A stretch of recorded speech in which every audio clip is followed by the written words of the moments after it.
الشيطان الرجيم. بسم الله الرحمن الرحيم. رب اشرح لي صدري ويسر لي أمري واحلل عقدة من لساني يفقه قولي. رب اشرح لي صدري ويسر لي أمري واحلل عقدة من لساني يفقه قولي. الحمد لله رب العالمين والعاقبة للمتقين محمد وعلى آله وصحبه أجمعين أما بعد أعوذ بالله من الشيطان الرجيم بسم الله الرحمن الرحيم قل إن كنتم تحبون الله فاتبعوني يحببكم الله ويغفر لكم ذنوبكم والله غفور رحيم.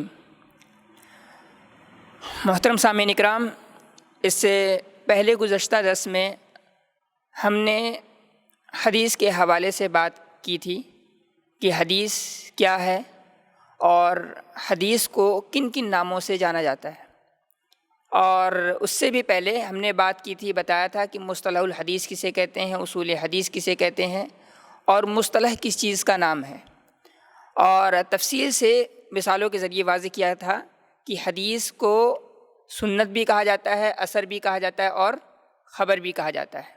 اور پھر اس کے بعد ہم نے بتلایا تھا کہ حدیث کی ایک شکل اور ہے جس میں اللہ کے نبی صلی اللہ علیہ وسلم راوی ہوتے ہیں اور وہ اللہ رب تعالیٰ سے روایت کر رہے ہوتے ہیں، جس کو حدیث قدسی یا حدیث ربانی یا حدیث الہی کہا جاتا ہے. تو مثالوں سے آپ کے سامنے رکھا تھا، اس کو تفصیل سے اور بیان کیا تھا. ہم نے اب حدیث کے متعلق جان لیا کہ حدیث کسے کہتے ہیں اور حدیث کن کن ناموں سے جانا جاتا ہے. تو اب ہم آگے بڑھتے ہیں. ہم آج کے درس میں انشاءاللہ تعالیٰ بات کریں گے حدیث، کوئی بھی حدیث ہو اس کا دو حصہ ہوتا ہے. ایک تو حصہ ہوتا ہے جسے ہم اور آپ سند کے نام سے جانتے ہیں، اور دوسرا حصہ ہے جسے متن کے نام سے جانا جاتا ہے. تو یہاں ایک سوال یہ کھڑا ہوتا ہے کہ سند کسے کہتے ہیں اور متن کسے کہتے ہیں. سند کے حوالے سے جو خاص طور سے جو اس سلسلے میں جو ماہرین ہیں جو تعریف کرتے ہیں وہ بتاتے ہیں حکایت طریق المتن، یعنی متن کا جو راستہ ہے اس کو بیان کرنا. حکایت طریق المتن یعنی متن تک پہنچنے کا جو راستہ ہے ان راستے کو بیان کرنا. جیسے اللہ کے نبی صلی اللہ علیہ وسلم کی کوئی حدیث بیان کرتا ہے تو حدیث بیان کرنے سے پہلے کچھ لوگوں کا نام لیتا ہے کہ انہوں نے فلاں سے سنا، انہوں نے فلاں سے سنا، یہ ان سے روایت کر رہے ہیں، وہ ان سے روایت کر رہے ہیں. تو یہ جو سلسلہ ہے جو ہم بیان کرتے ہیں کہ انہوں نے ان سے روایت کی، انہوں نے ان سے روایت کی، اور وہ ایک دوسرے سے روایت کر رہے ہیں، تو یہ بیان کرنا کہ کون کون روایت کر رہا ہے، پھر یہ کہ کن کن الفاظ کے ساتھ وہ بیان کر رہا ہے، اس کو بیان کرنا، اس کو کہتے ہیں سند. سند کی تعریف میں یہ ہے حکایت طریق المتن، یعنی متن کے طریق کو بیان کرنا. طریق کیا ہے؟ طریق وہ افراد ہیں جو ایک دوسرے سے اللہ کے نبی صلی اللہ علیہ وسلم کی بات کو سنتے ہیں اور بعد والے لوگوں کی طرف پہنچاتے ہیں، تو ان کو طریق کا نام دیا گیا، جسے ہم اور آپ سند کہتے ہیں. پھر یہ کہ وہ جن الفاظ کے ساتھ بیان کر رہے ہوتے ہیں ان الفاظ کی بھی رعایت کی جاتی ہے، تو اس کو کہا گیا، اس کو تعبیر کیا گیا حکایت سے. یعنی طریق کی حکایت، یعنی متن تک پہنچنے کا جو راستہ ہے اس کو بیان کرنے کا نام سند ہے. تو بعض علماء نے اس کی تعریف یہ بھی کی، یہ سلسلۃ الرجال الموصلہ للمتن، یعنی لوگوں کا وہ سلسلہ، لوگوں کا وہ چین جو متن تک پہنچتا ہے، جو حدیث تک پہنچتا ہے، اسے سند کہتے ہیں. لیکن یہ تعریف صحیح نہیں ہے، اس کے کئی وجوہات ہیں. ایک تو یہ کہ متن میں دو چیزیں ہوتی ہیں. ایک چیز ہے کہ لوگوں کا ایک دوسرے سے مربوط ہونا، جڑنا، یعنی ہم روایت کر رہے ہیں فلاں سے، وہ کسی اور سے روایت کر رہے ہیں، تو افراد کی بات ہوئی. دوسرا یہ کہ وہ کن الفاظ کے ساتھ روایت کر رہے ہیں اس کا، تو یہاں جو سلسلۃ الرجال الموصلہ المتن، یعنی لوگوں کا ایک سلسلہ، ایک چین ہو جو متن تک پہنچتا ہو، تو اس تعریف میں کیا نقص ہے؟ اس تعریف میں یہ نقص ہے، اس میں افراد کی تو بات کی گئی ہے لیکن حکایت کی بات نہیں کی گئی ہے، یعنی یہ نہیں بتلایا گیا ہے کہ وہ ان سے روایت کر رہے ہیں یا ایک دوسرے سے روایت نہیں کر رہے ہیں، اس لیے یہ تعریف صحیح نہیں ہے۔ صحیح تعریف یہی ہے، حکایت طریق المتن، یعنی متن کے طریق کو، متن کے سند کو بیان کرنے کا نام سند ہے۔ تو اسی طریقے سے دوسرا سوال یہ پیدا ہوتا ہے کہ اب ہم نے سند کو جان لیا کہ لوگوں کا ایک سلسلہ ہوتا ہے جو لوگ آپس میں ایک دوسرے سے روایت حدیث بیان کرتے ہیں، اور پھر یہ بیان کرتے کرتے وہ کہاں تک پہنچتے ہیں؟ اللہ کے نبی صلی اللہ علیہ وسلم تک۔ تو یہ جو لوگوں کا سلسلہ ہے ایک دوسرے سے بیان کرنے کا، اور کن الفاظ کے ساتھ بیان کر رہے تھے ان الفاظ کو بیان کرنا، اس کا نام کیا ہے؟ سند ہے، اسے سند کہتے ہیں۔ پھر اس کے بعد دوسرا سوال جو ہم نے شروع میں خود سے کیا تھا کہ متن کسے کہتے ہیں، تو متن کہتے ہیں من تہا الیہ غایت السند، من تہا الیہ غایت السند، جہاں پر سند کی انتہا ہوتی ہے، یعنی لوگ ایک دوسرے سے روایت کرتے کرتے کرتے کرتے جب اللہ کے نبی صلی اللہ علیہ وسلم کے بعد تک پہنچ جاتے ہیں، تو پہنچنے کے بعد اب جو بات شروع ہو رہی ہے اس کو کیا کہا جائے گا؟ متن، یعنی جہاں سے سند ختم ہوتی ہے وہاں سے متن کا سلسلہ شروع ہوتا ہے۔ تو اس کو انہوں نے کہا من تہا الیہ السند من الکلام، یعنی جہاں پر سند کی انتہا ہوتی ہے اسی کو متن کہا جاتا ہے، اسی کو کلام کہا جاتا ہے۔ تو آپ کے سامنے اس کو مثالیں سے واضح کرنے کے لیے میں نے ایک روایت درج کی ہے۔ دیکھیے، یہ روایت صحیح بخاری میں ہے، اور صحیح بخاری کی پہلی روایت ہے جو میں نے غالباً کل کے درس میں بھی میں نے بیان کیا تھا، تو آج میں اس کو سند کے ساتھ بیان کر رہا ہوں۔ حدثنا حمیدی عبداللہ ابن الزبیر قال حدثنا سفیان قال حدثنا یحییٰ ابن سعید الانصاری قال اخبرنی محمد ابن ابراہیم التیمی انہ سمع علقمۃ ابن وقاص اللیثی یقول سمعت عمر بن الخطاب رضی اللہ تعالی عنہ قال سمعت عمر بن الخطاب رضی اللہ عنہ علی المنبر قال انما الاعمال بالنیات۔ تو یہاں جو یہ لوگوں کا سلسلہ ہے، حدثنا حمیدی عبداللہ بن زبیر قال حدثنا سفیان قال حدثنا یحییٰ بن سعید الانصاری قال اخبرنی محمد بن ابراہیم التیمی انہ سمع علقمۃ بن وقاص اللیثی یقول سمعت عمر بن الخطاب قال علی المنبر، وہ انہوں نے ممبر پر کہا کہ اللہ کے نبی صلی اللہ علیہ وسلم نے کہا۔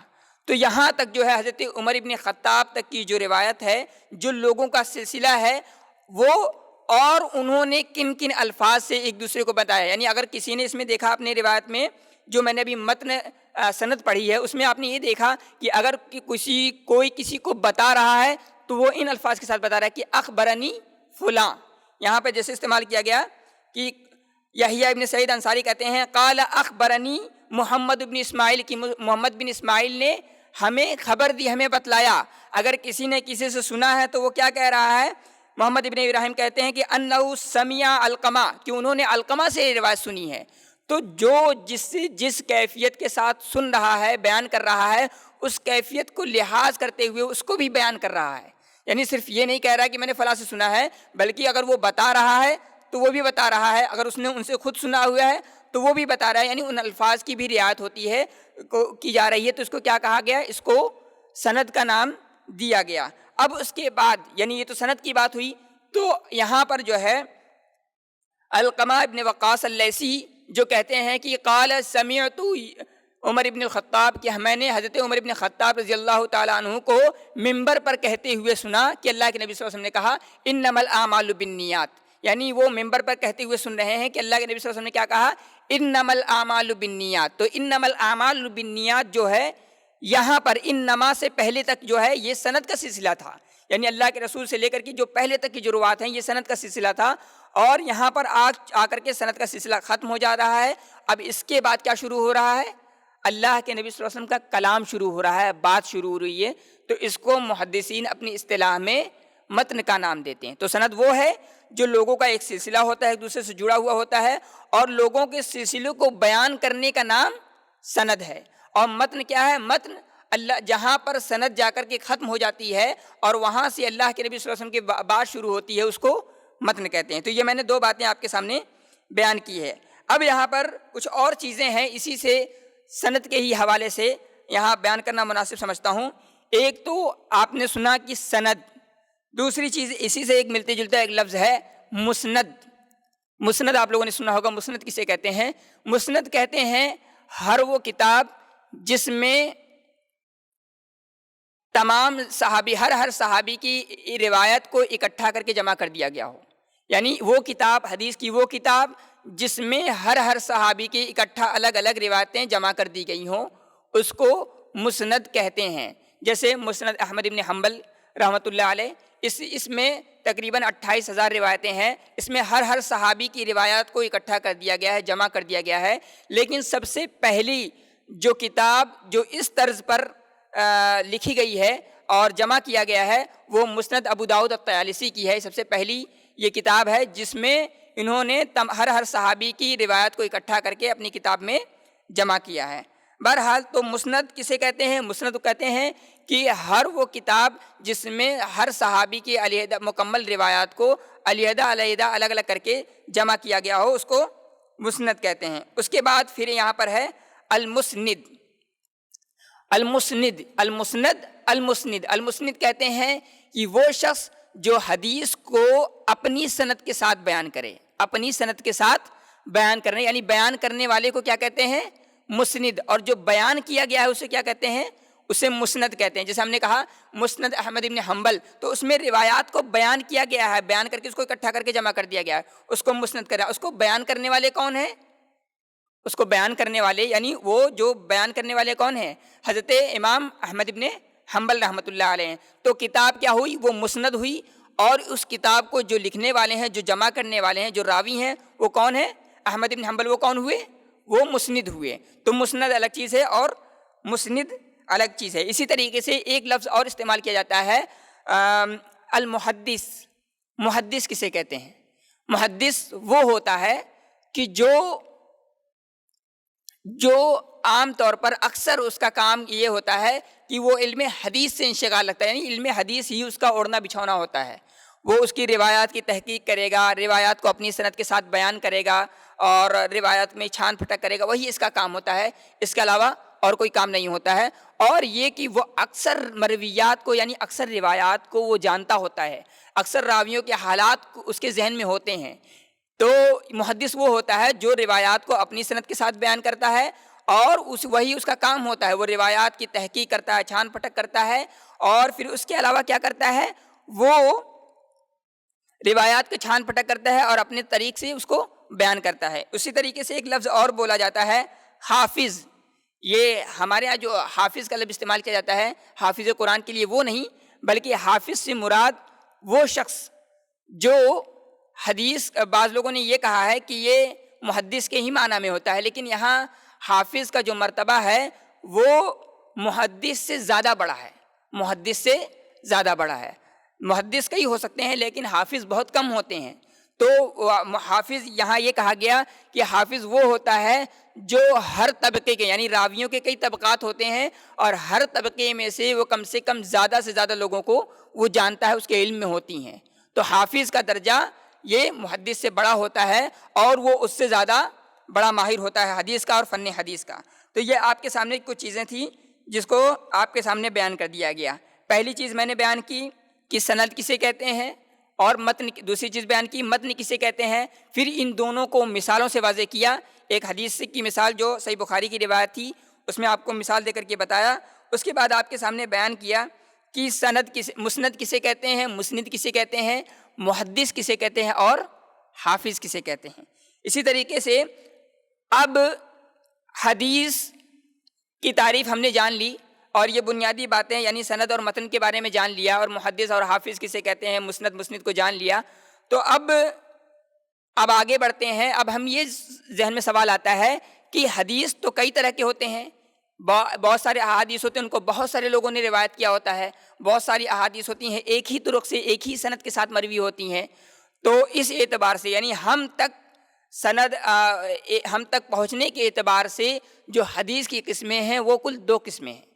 ایک وہ قسم جسے ہم اور آپ متواتر کہتے ہیں، اور ایک وہ قسم جسے آحاد کے نام سے جانا جاتا ہے۔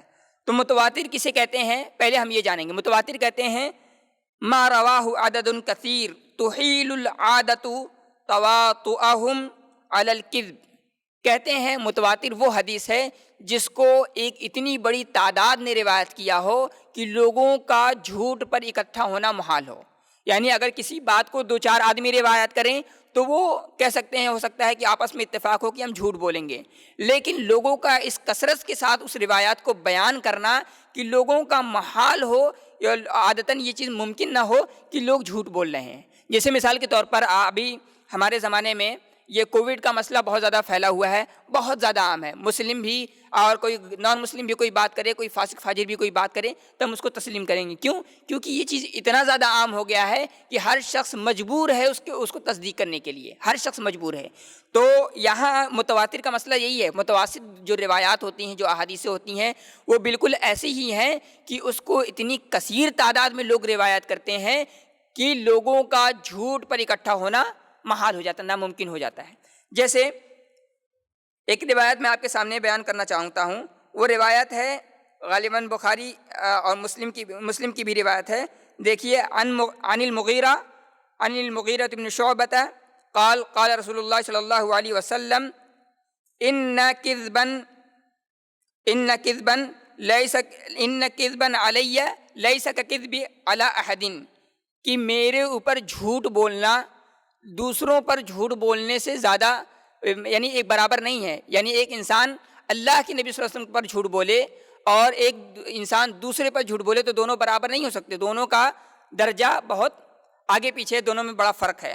کہتے ہیں اللہ کے نبی صلی اللہ علیہ وسلم کہ فمن کذب علی متعمدا فلیتبوأ مقعدہ من النار، کہ تم میں سے جو شخص ہم پر جھوٹ بولے گا، یعنی اللہ کے نبی صلی اللہ علیہ وسلم پر بہتان باندھے گا، اسے چاہیے کہ وہ اپنا ٹھکانہ جہنم بنا لے۔ تو اللہ کے نبی صلی اللہ علیہ وسلم کی یہ روایت کو، اس روایت کو شیخ علی الحلبی کی تحقیق کے مطابق کہتے ہیں کہ اس روایت کو 100 سے زیادہ صحابیوں نے روایت کیا ہے، 100 سے زیادہ صحابہ نے اس حدیث کو روایت کیا ہے۔ اب اندازہ لگائیے اس حدیث کو 100 سے زیادہ صحابہ روایت کر رہے ہیں، پھر ان صحابہ سے، ان 100 صحابہ سے کتنے لوگوں نے روایت کی ہوگی؟ تو ظاہر ہے اگر ہم کہہ سکتے ہیں کہ یہ حدیث جھوٹی نہیں ہو سکتی ہے، تو عام طور پر کچھ باتیں، کچھ احادیث ایسی ہیں کہ وہ اس کثرت سے پھیلی ہیں کہ لوگوں کا محال ہو گیا ہے کہ وہ انکار کریں کہ یہ حدیث غلط ہے اور صحیح نہیں ہے۔ تو جو لوگ اگر اس طریقے سے وہ بیان کرتے ہیں، کہیں کہ نہیں متواتر اگر احادیث کا کوئی انکار کرے تو خود ہم اس کا انکار کریں گے، پھر یہ کہ تم جھوٹے ہو سکتے ہو لیکن یہ حدیث جھوٹی نہیں ہو سکتی، بالکل ایسے ہی جیسے میں نے کووڈ کی مثال دے کر کے آپ کو سمجھایا ہے۔ تو متواتر 2 معنی میں ہوتا ہے، 2 چیزیں ہوتی ہیں، ایک تو یہ کہ متواتر لفظی، دوسرا یہ کہ متواتر معنوی۔ متواتر لفظی کا مطلب یہ ہے کہ وہ حدیث جو لفظاً اور معناً دونوں اعتبار سے کثیر تعداد میں لوگوں نے روایت کیا ہو۔ میں نے وہ روایت آپ کے سامنے بیان کر دی ہے۔ اسی طریقے سے تواتر معنوی، ایک روایت وہ ہوتی ہے جس کا لفظ جو ہے یہ بہت زیادہ عام نہیں ہوتا ہے، لیکن معنی کے لحاظ سے، مفہوم کے لحاظ سے وہ روایت بہت زیادہ مشہور ہوتی ہے۔ جیسے وہ روایت میں آپ کے سامنے بیان کرنا چاہتا ہوں، حدیث کچھ اس طریقے سے ہے، یہ مشکل الآثار کی روایت ہے اور اس روایت کو شیخ شعیب ارناؤت نے صحیح قرار دیا ہے۔ روایت اس طریقے سے عن حمام قال بال جریر بن عبداللہ البجلی ثم توضأ ومسح علی الخفیہ، یعنی حضرت حمام بیان کرتے ہیں کہ انہوں نے کہا کہ حضرت جریر بن عبداللہ البجلی یہ صحابی رسول ہیں، انہوں نے استنجا کیا، پیشاب کیا، اور پھر انہوں نے ثم توضأ، پھر انہوں نے وضو کیا، ومسح علی الخفین، خفیہ اور اپنے موزے پر مسح کیا۔ فقیل لہ، تو ان سے کہا گیا اتفعل ھذا، کیا تم ایسا کر رہے ہو؟ وقد بلت، حالانکہ تم نے پیشاب کیا ہے۔ تو انہوں نے کہا فقال نعم، ہاں، رأیت رسول اللہ صلی اللہ علیہ وسلم، میں نے اللہ کے نبی صلی اللہ علیہ وسلم کو دیکھا ہے، فبالا، اللہ کے نبی صلی اللہ علیہ وسلم نے پیشاب کیا، ثم توضأ، پھر اللہ کے نبی صلی اللہ علیہ وسلم نے وضو کیا، ومسح علی خفیہ، اور پھر اپنے دونوں موزوں کے اوپر مسح کیا۔ مسح کی جو روایتیں ہیں یہ بہت زیادہ نہیں ہیں، یعنی متواتر کے حد تک تو نہیں پہنچتی ہیں، لیکن ایک زمانے میں یہ اہل السنہ والجماعہ کے یہاں عقیدے میں داخل ہے۔ اب سوال یہ کریں گے کہ یہ مسح کا تعلق عقیدے سے کیسے ہے؟ جب خوارج پیدا ہوئے، جب روافض پیدا ہوئے، تو انہوں نے موضوع پر مسح کرنے کا انکار کیا، یعنی اللہ کے نبی صلی اللہ علیہ وسلم کے ساتھ جو صراحت کے ساتھ مبنی ہے کہ وہ اللہ کے نبی صلی اللہ علیہ وسلم اور صحابہ کرام یہ موضوع پر مسح کیا کرتے تھے، تو ان لوگوں نے انکار کیا۔ تو اس انکار کی بنا پر اس زمانے میں چونکہ یہ عقیدے کا مسئلہ تھا، ظاہر ہے اگر آپ اس کا انکار کر دیں گے، قرآن کی آیت کا انکار کر رہے ہیں، نصوص کا انکار کر رہے ہیں، تو یہ عقیدے کا مسئلہ ہوا۔ تو اس وجہ سے ہمارے اور روافض میں اور خوارج میں یہاں تفاوت ہے، فرق ہو گیا۔ اس بنیاد پر باقاعدہ اس پر کو علماء نے اپنے عقیدے کی کتاب میں درج کیا اس روایت کو، کہ اہل السنہ والجماعہ کے عقیدے میں یہ بھی داخل ہے کہ وہ موضع پر مسح کرتے ہیں۔ تو اب بتائیں، یہ روایت اگرچہ متواتر کی حد تک نہیں پہنچتی ہے، لیکن اب یہ ایشو جو پیدا ہوا، اس بنیاد پر اس کی اتنی زیادہ شہرت ہوئی، اتنی زیادہ شہرت ہوئی کہ اس کا مفہوم جو ہے، اس کا معنی جو ہے بہت زیادہ عام ہو گیا کہ موضع پر مسح کرنا چاہیے، موضع پر مسح کرنا چاہیے۔ پوری امت میں کسی نے مخالفت نہیں کی ہے سوائے خوارج نے اور سوائے رافضیوں نے، ان کے علاوہ کسی نے مخالفت نہیں کی ہے۔ تو یہ حدیث اگرچہ یہ لفظاً متواتر نہیں ہے، لیکن معنوی اعتبار سے یہ تواتر کی حد کو پہنچتی ہے۔ تو یہ دو مثالیں میں نے آپ کے سامنے بیان کر کے رکھ دی ہیں۔ اب سوال یہ ہے کہ جو ہم نے ابھی بتایا ہے کہ تواتر اور احاد، تواتر کی شروط کیا ہے، یعنی کون سی احادیث ہے جن میں تواتر کے شروط پائے جانے چاہیے، اور وہ شروط کیا کیا ہیں؟ تو پہلی شرط یہ ہے کہ کثیر العدد، یعنی اس حدیث کو ایک بہت بڑی تعداد نے روایت کیا ہو، ایک دو لوگ نہیں یا تھوڑے لوگ نہیں، بلکہ بہت سارے لوگوں نے روایت کی ہو، اور روایت اس قدر عام ہو، اتنا زیادہ عام ہو کہ لوگوں کا انکار کرنا ناممکن ہو جائے، محال ہو جائے۔ پھر کہہ رہے ہیں وَهُوَ فِي جَمِيعِ الطَّبَقَاتِ، یعنی لوگوں کی یہ تعداد جو ہے سند کے تمام طبقے میں ہو۔ مثال کے طور پر ابھی میں نے جو روایت بیان کی، جیسے کہ ہم نے فلاں سے سنا، تو اب ہمارے ساتھ جتنے لوگ ان سے سننے والے ہیں، ہمارے ساتھ اور بھی کئی لوگ ہونے چاہیے، اور وہ اتنے لوگ ہونے چاہیے کہ ان لوگوں کا جھوٹ پر اکٹھا ہونا محال ہونا ممکن ہو۔ پھر کہہ رہے ہیں استحالۃ التواتر علی الکذب، اور اس کا محال ہونا ناممکن ہو جائے، یعنی یہ کہ ایک حدیث کو بہت زیادہ لوگ بیان کر رہے ہیں، اور پھر یہ کہ اور ہر طبقے میں راویوں کی ایک کثیر تعداد موجود ہے، تو ظاہر ہے کہ لوگوں کا جھوٹ پر متفق ہونا محال ہو جائے گا، ناممکن ہو جائے گا۔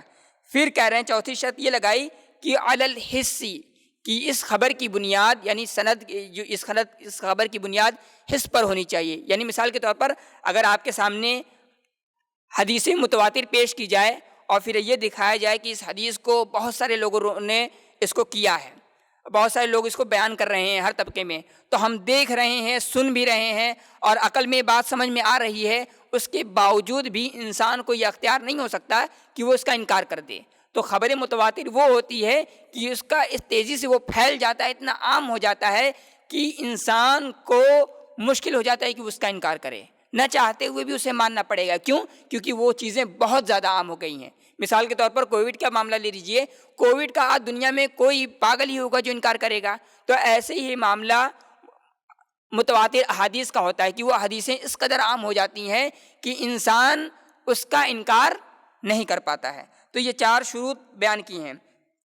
پھر یہ کہ اس کا فائدہ کیا ہے، یہ متواتر میں اگر یہ 4 شروط پائے جاتے ہیں، ایک یہ کہ وہ اس کو ایک کثیر تعداد نے روایت کی ہو، دوسرا یہ کہ وہ تعداد سند کے تمام طبقات میں پایا جائے، تیسرا یہ کہ لوگوں کا جھوٹ پر اکٹھا ہونا محال ہو، چوتھا یہ کہ وہ خبر حس کے ذریعے، یعنی سینس کے ذریعے، جو حواس ہوتی ہیں اس کے ذریعے سے بھی جانا جائے، سن کر کے بھی، دیکھ کر کے بھی، سمجھ کر کے بھی انسان اس کو جان سکتا ہے۔ تو کہتے ہیں کہ اگر اس بنیاد پر اگر یہ شروط پائے جا رہی ہیں تو وہ خبر متواتر ہوگی، وہ حدیث متواتر ہوگی۔ اور پھر ایسا یہ خبر یعنی یہ حدیث کس بات کا فائدہ دیتی ہے؟ علم یقینی کا فائدہ دیتی ہے۔ علم یقینی کا مطلب یہ کہ اگر کوئی حدیث ہے اور اتنی زیادہ کثیر تعداد میں لوگوں نے روایت کیا ہے اور اس قدر وہ پوری امت میں عام ہے کہ لوگوں کا جھوٹ پر اکٹھا ہونا محال ہے، ناممکن ہے، تو ظاہر ہے کوئی بھی شخص اس کو انکار نہیں کر سکتا، اس میں بہت زیادہ تحقیق کی ضرورت نہیں ہے، ہر انسان بآسانی جان لے گا کہ ہاں یہ خبر صحیح ہے، یہ حدیث صحیح ہے، اس کو بیان کر سکتے ہیں۔ جیسے نماز کی روایات ہیں، زکوٰۃ کی روایات ہیں، حج کی روایات کے ہیں، اب کوئی ان کا انکار کرے تو ظاہر ہے کوئی پاگل ہی ہوگا، کوئی بیوقوف ہوگا جو ان تمام طرح کی روایات کا انکار کر رہا ہے۔ کیوں؟ کیونکہ یہ اس قدر عام ہوئی ہیں کہ ان کو انکار نہیں کیا جا سکتا، اور ہر انسان یعنی ایک ہل جوتنے والا انسان ہوگا اور جو ان پڑھ جاہل انسان بھی ہوگا تو وہ بھی جان لے گا کہ ہاں یہ اللہ کے نبی صلی اللہ علیہ وسلم کی حدیث ہے۔ نماز کی روایات ہیں، وہ بھی ہر انسان جانتا ہے کہ اللہ کے نبی صلی اللہ علیہ وسلم نے کہا ہے۔ تو یہ ساری چیزیں ہیں وہ اس قدر عام ہوتی ہیں کہ ہر انسان بآسانی جان لیتا ہے۔ وہ اس کو کہتے ہیں اصطلاح میں کہ یہ علم یقینی کا فائدہ دیتی ہے، یعنی ہر انسان جس کو اللہ تعالیٰ نے سمجھ بوجھ دی ہے، بہت زیادہ علم اس کے پاس نہیں ہے، وہ بھی جان جائے گا کہ ہاں یہ حدیث صحیح ہے، اس میں تحقیق کی ضرورت نہیں ہے۔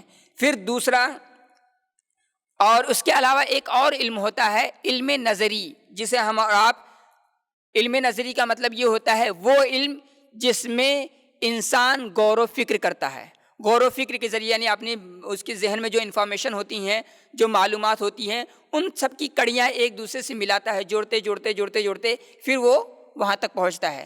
تو جو متواتر احادیث ہوتی ہیں اس میں تحقیق کی ضرورت نہیں ہوتی ہے، اس میں تحقیق کی ضرورت نہیں ہوتی۔ جیسے نماز کے متعلق جو روایات ہیں اس میں تحقیق کی ضرورت ہے نہیں ہے، حج کے متعلق جو روایات ہیں اس میں تحقیق کی ضرورت نہیں ہے، زکوٰۃ کے متعلق جو روایات ہیں اس میں تحقیق کی ضرورت نہیں ہے۔ یا اس طریقے سے ابھی جو میں نے روایت بیان کی ہے، من کذب علیہ متعمدا فلیتبوأ مقعدہ من النار، اس روایت میں بھی تحقیق کی ضرورت نہیں ہے کیونکہ یہ حدیث بہت زیادہ عام ہے، بہت زیادہ پھیل چکی ہے۔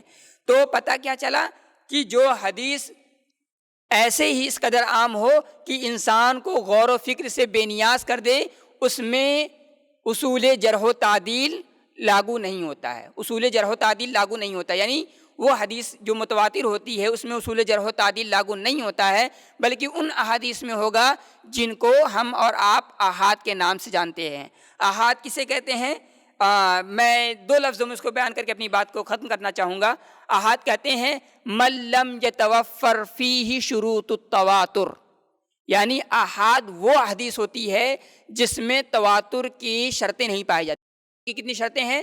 تواتر کی 4 شرطیں ہیں کہ اس کو ایک بہت بڑی تعداد نے روایت کیا ہو، پھر وہ تعداد سند کے ہر طبقے میں پایا جائے، پھر یہ کہ لوگوں کا جھوٹ پر اکٹھا ہونا محال ہو، پھر چوتھی یہ کہ اس خبر کی بنیاد حس پر ہو، یعنی حس کے ذریعے سے انسان سن کر کے، انسان دیکھ کر کے، انسان سمجھ کر کے جان جائے کہ ہاں یہ خبریں متواتر ہے، اس کو ایکسیپٹ کر لے۔ اخیر میں اللہ رب العالمین سے دعا رب العالمین ہم تمام مسلمانوں کو اس عظیم فن کو سمجھنے اور توفیق اور اس پر عمل کرنے کی توفیق عطا فرمائے۔ آمین۔ وآخر دعوانا الحمد للہ رب العالمین۔